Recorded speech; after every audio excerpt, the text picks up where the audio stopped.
Hello, welcome. I'm Ethan, and this is the Rescue Report.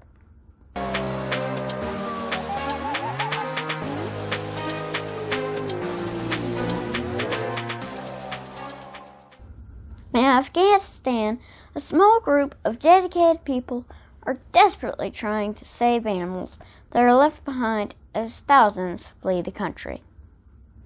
The Kabul Small Animal Rescue, a veterinary center and rescue in the Afghan capital, is fighting a battle against time as Taliban consolidates their control of the country.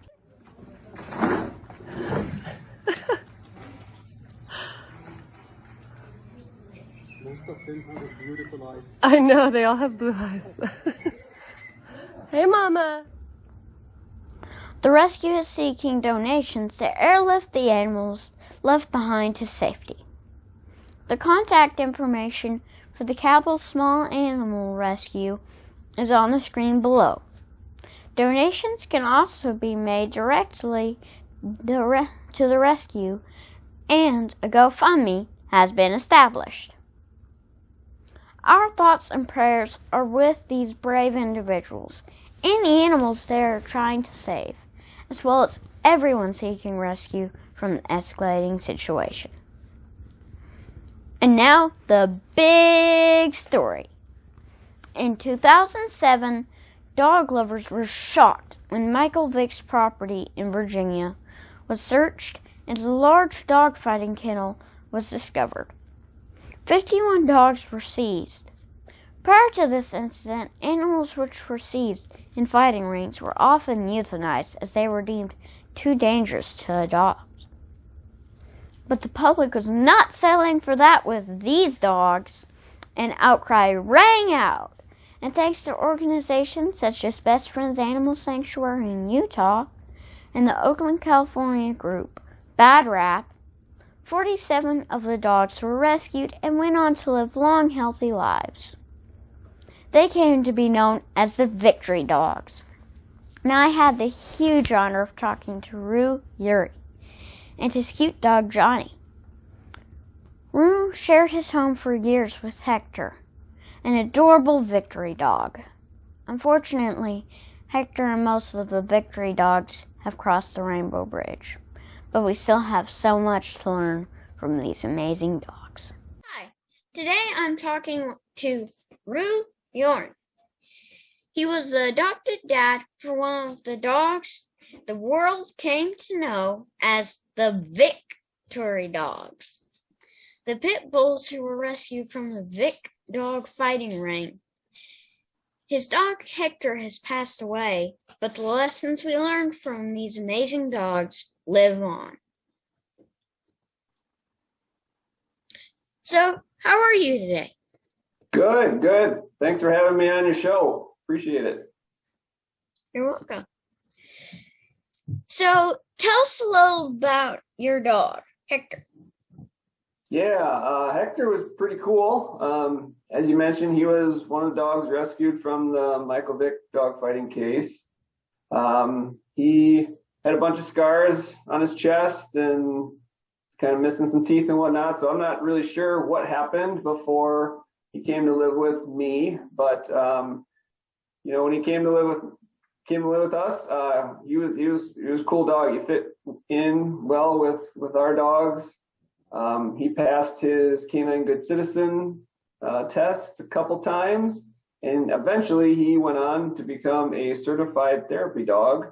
And we went around to nursing homes, hospitals, etc. We did a lot of dog bite prevention classes. We'd go to visit schools and talk to kids and try to encourage them to behave well around dogs and have them practice asking to pet dogs and that kind of stuff. He loved kids. It was great.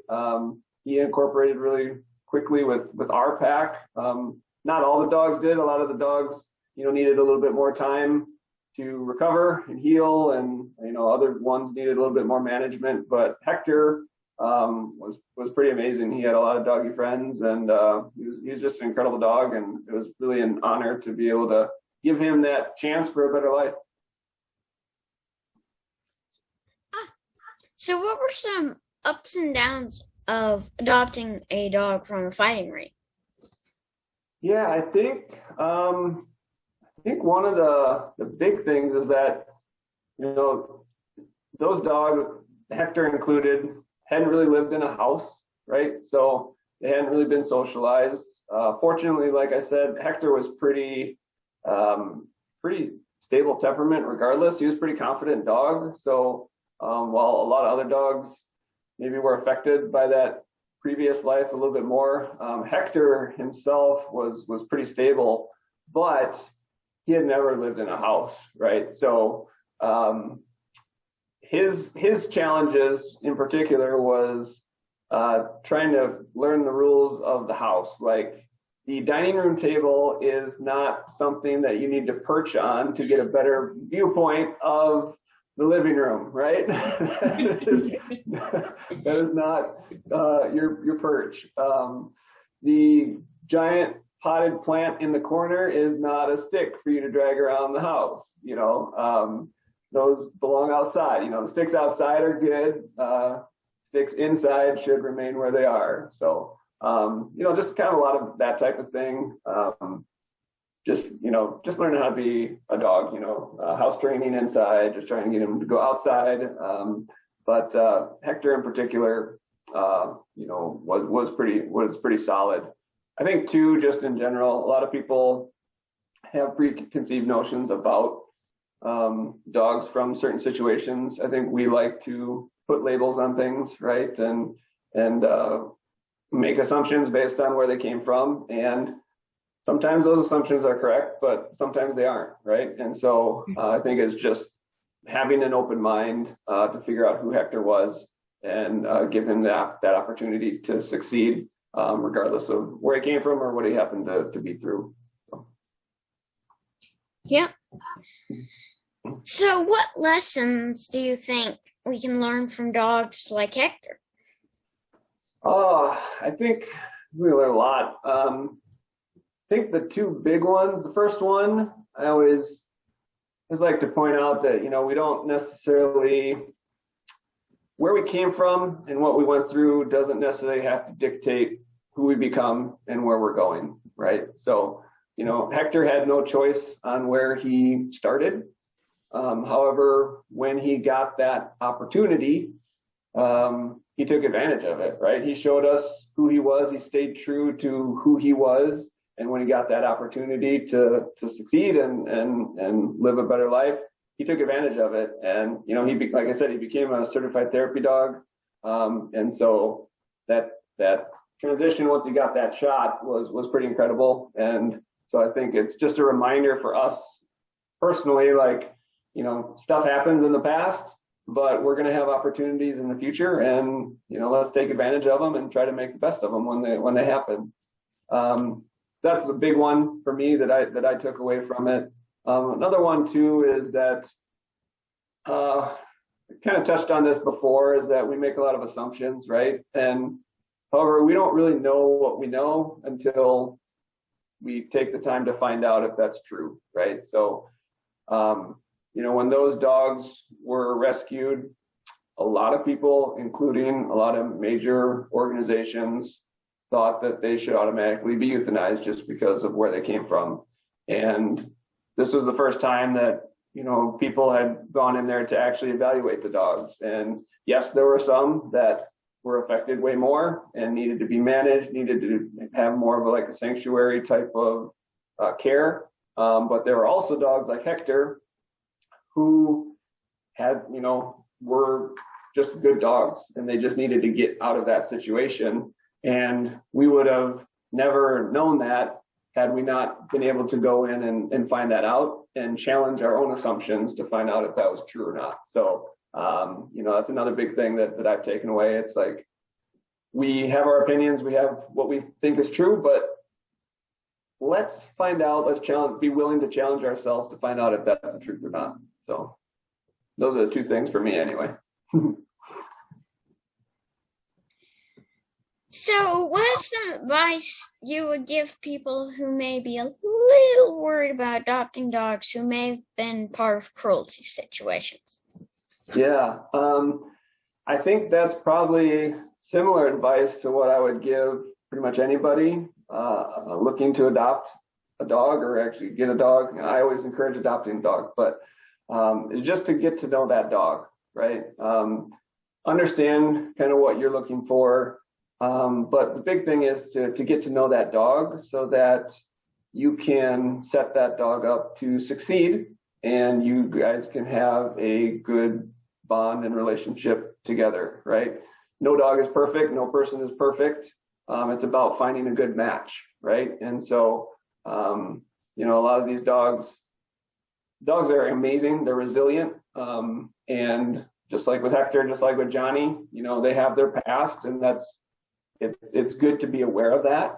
But I think it's more important to get to know that dog, find out who that dog is, find out how you can set that dog up to succeed, and then go from there. So, and just work together. You know, the better bond that you can create between you and the dog, the better it's just going to be moving forward, right? I always encourage training, go to training classes. My other dog, Wallace, and I, we found that we love to play Frisbee. Hector liked going to explore things, and just those activities together really created a bond between us, and that allowed me to get to know that dog and then figure out what that dog needed to succeed. Johnny here, you know, same type of thing. He enjoys his walks and he loves toys, you know, and loves playing with Juju and laying out in the backyard. So, you know, I'm just able to try to provide that opportunities for him to be good and be a good dog. So tell us a little about K9 Ninja.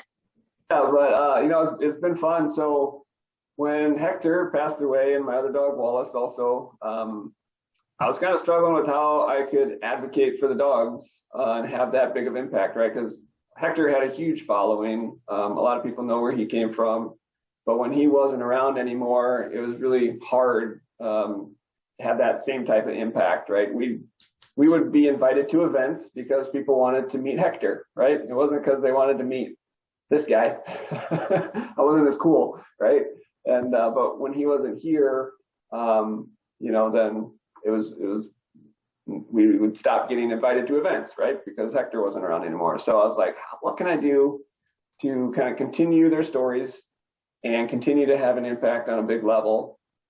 Happened to see this TV show on NBC called American Ninja Warrior that had absolutely nothing to do with dogs at all, but it looked fun. And I thought, maybe if I could get on that show, I noticed that they would highlight the stories of the athletes that would compete, right? And I was like, what if I got on the show and they highlighted Wallace, they highlighted Hector, I could use it as a platform to continue to advocate for rescue dogs, continue to advocate for pit bulls, you know, just kind of keep going with that. And I said, what the heck? So I put in my application and I was fortunate enough to get picked. There's tens of thousands of applicants every single season. They fell in love with the dogs. I dubbed myself the K9 Ninja, as we all have nicknames and whatnot. So nobody had kind of taken that angle to a really big degree. So I figured here it is, like it's true to who I am. It's the message that I want to spread. So let's do it. And I wore a shirt. This is one of my shirts from the seasons I've been on, said adopt a dog, because it's just what I wanted people to do, right? And this is actually an image made of Johnny. You can see his ear. You can see the ear there, the little clipped ear with his little clipped ear there.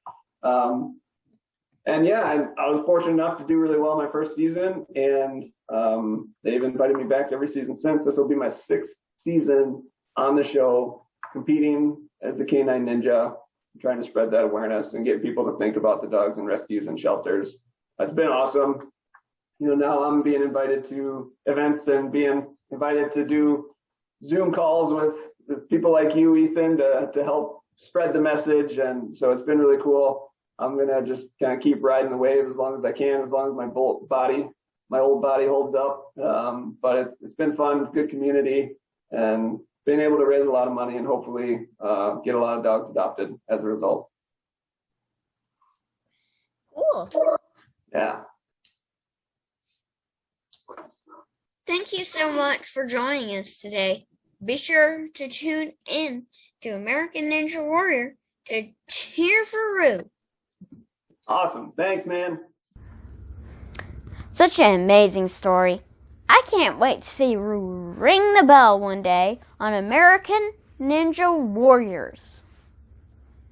And now our pet of the week.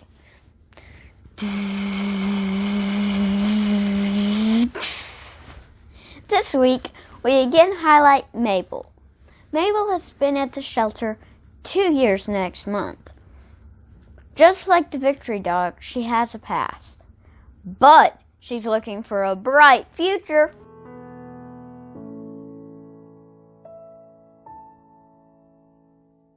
Mabel is a 3-year-old pit bull mix. She loves children but likes to play rough, so she would probably be best in a home with older kids. Mabel loves to be active, run, and play.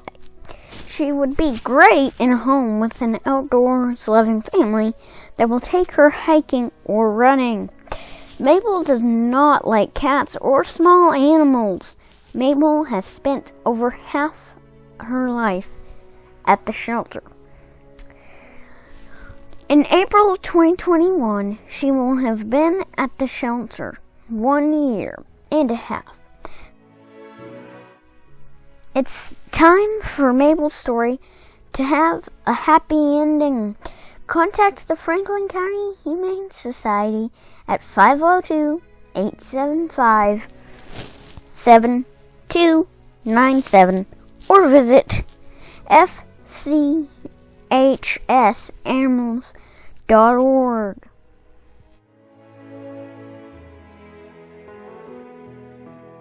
Good girl, stay. Good girl. That's a girl, Mabel. Mabel's so good. Hi, baby. Mabel, sit. Good, sit. Good girl. Yeah, go play. Where's that toy? Huh? Where's your toy? It's over here.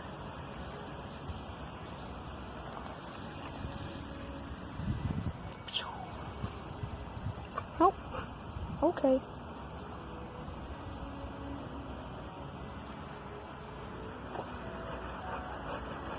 Sit. Good girl. You're so pretty, Mabel.